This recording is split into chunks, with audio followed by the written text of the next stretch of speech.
Go. I'm Antoni Chan from London, United Kingdom, here at ACR 23 in San Diego, reporting for Room Now.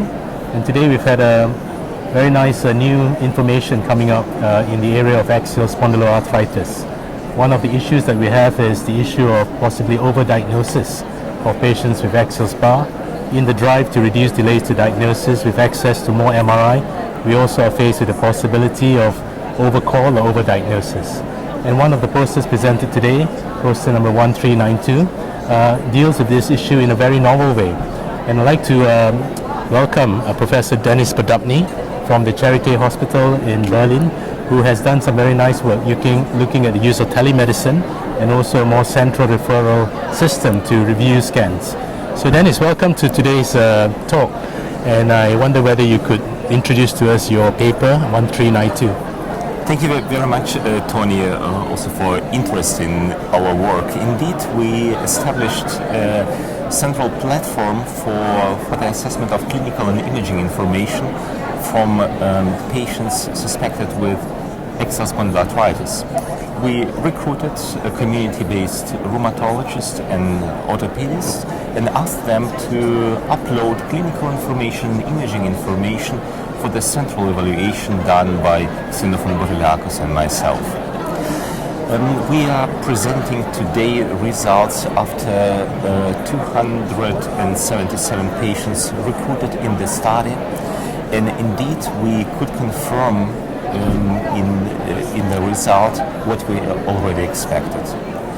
We see that in patients where axial spondyloarthritis is excluded, in most of them we could confirm that it is indeed not an axial spondyloarthritis. But in patients locally diagnosed with axial spondyloarthritis, we saw an indicator of substantial overcall. In around 1/3 of the patients, we saw signs of other conditions and not of axial spondyloarthritis, and these are patients locally diagnosed with axial SPA.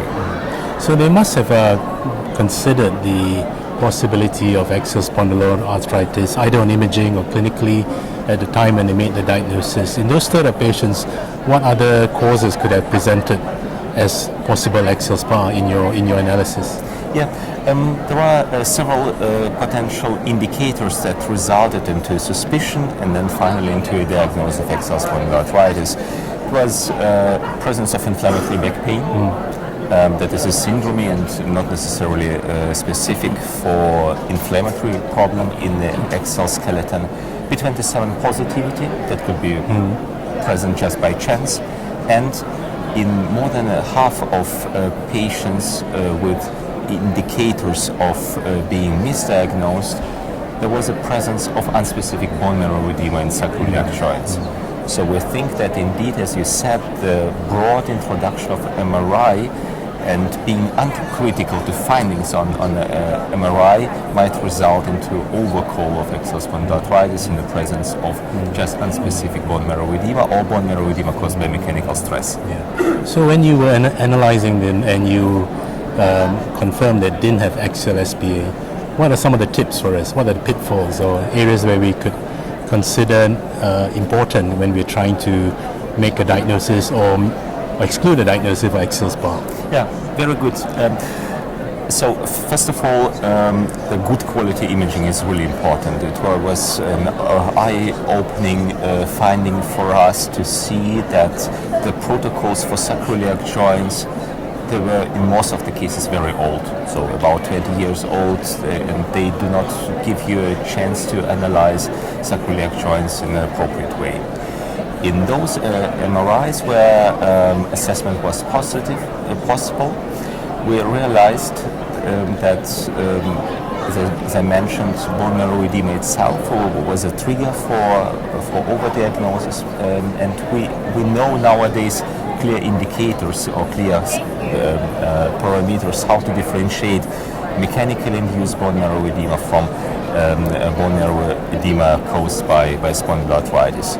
The localization of bone marrow edema is very important. So bone marrow edema, which is localized in a very anterior portion of the joint, not in the mid part of the joint, is rather unspecific. bone marrow edema close to the capsule or to the intestinal compartment might be unspecific. And then in patients coming to us with already long-standing history of back pain, it is very important to look at bone marrow edema in the context of structural changes. If spondyloarthritis is present for several years, you would always expect some structural changes. But then if you see bone marrow edema without any structural changes on T1 or life sequence, especially no erosions, no backfill, then in most of the cases it would be a rather unspecific bone marrow edema or bone marrow edema caused by mechanical stress. So those early changes on the MRI being specific or non-specific was quite a good predictor of future diagnosis of AxSpA from your study. This is correct, and we see as potential for an improved training for radiologists, but also for rheumatologists on how to differentiate between mechanical problems and truly inflammatory changes. It's very innovative, your mechanism of delivering this through telemedicine and a more like a virtual setup. How easy was it to set up with so many different teams around you and to have a central place to read this? I think that this can be used as a model. So we wanted to approach not university settings, but indeed community-based settings. And the central assessment done by people dealing with spondyloarthritis. And I think this model can be transferred also to other settings, to other countries. Yes, I think we would welcome the use of such a setup, because increasingly many of these scans are read by non-specialized radiologists. There's also the need for training and education in that space. Would the future be that the referrals come in, the quality will start to improve? Maybe there could be a two-way conversation between the center and the periphery? Absolutely. This is one of the aims of this project, and I see a very high educational value of this, because we not only educate on interpretation of the imaging, but we also asked rheumatologists to contact the radiologists to improve the protocols, to apply the modern protocols in order to improve the image quality. Yes, that's excellent. So what would be your top 3 takeaway things from your poster today, which you want the audience to kind of consider for you? What would be your top 3? Yes. So apply modern protocols for MRI imaging. Look always carefully at MRI of sacroiliac joints, because bone marrow edema can be induced by mechanical stress.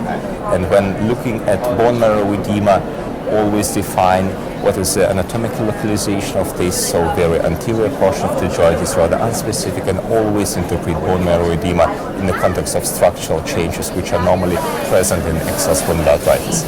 Thank you very much, Dennis. It also shows us that we are better when we work together, when we collaborate. There's so much more we can do together to improve the quality of our diagnosis. So thank you very much for your time, and thank you very much. Have a good conference. Thank you.